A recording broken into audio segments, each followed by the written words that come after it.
My name is Rachel, and this happened about a year ago, just a few weeks after my husband, Ethan, and I moved into our first house. We were excited. It wasn't a mansion or anything fancy, but it was ours. We had worked hard for it and were enjoying finally having our own space. There was just one problem: Ethan's younger sister, Brooke. Brooke had always believed that family boundaries were optional.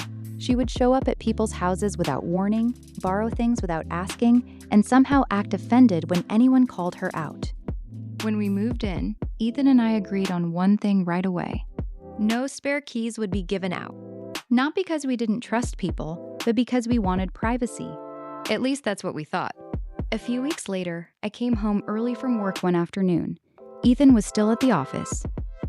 As I pulled into the driveway, I noticed something strange. The front door was slightly open. My stomach dropped. I immediately thought someone had broken in. I parked, grabbed my phone, and quietly walked toward the house.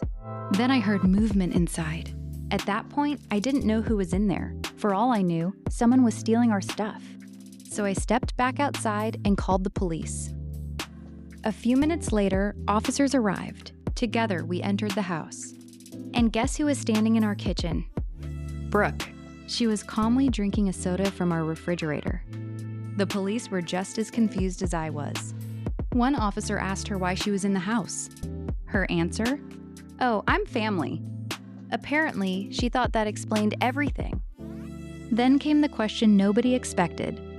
How did you get inside? Brooke proudly pulled out a key. At first, I was shocked. Then I was angry, because we had never given her a key.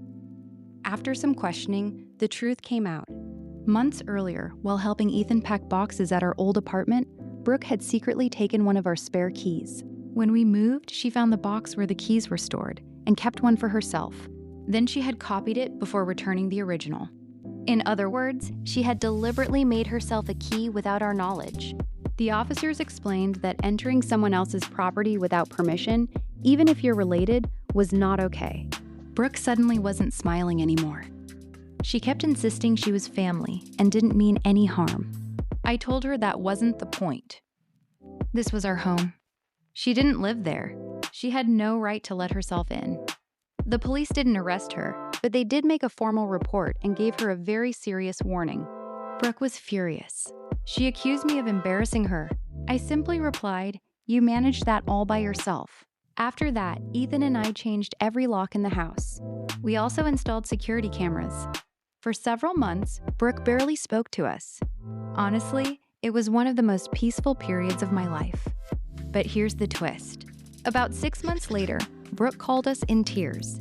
Someone had entered her apartment while she was away and stolen several expensive items. Nothing violent happened, but she felt completely violated. For the first time, she understood what it felt like to have someone enter your private space without permission. A few days later, she actually apologized. Not because of the police, not because of the embarrassment, but because she finally understood why what she had done was wrong. I accepted the apology. Today, we get along much better, and surprisingly, Brooke is now the biggest supporter of personal boundaries. Life has a funny way of teaching lessons. Sometimes the lesson arrives through words. Sometimes it arrives through consequences. And sometimes the person who refuses to respect boundaries ends up learning exactly why those boundaries exist in the first place. If this story moved you or made you think, subscribe, not just to this channel, but to the countless stories waiting to be told. Globally told chapters, where every story matters.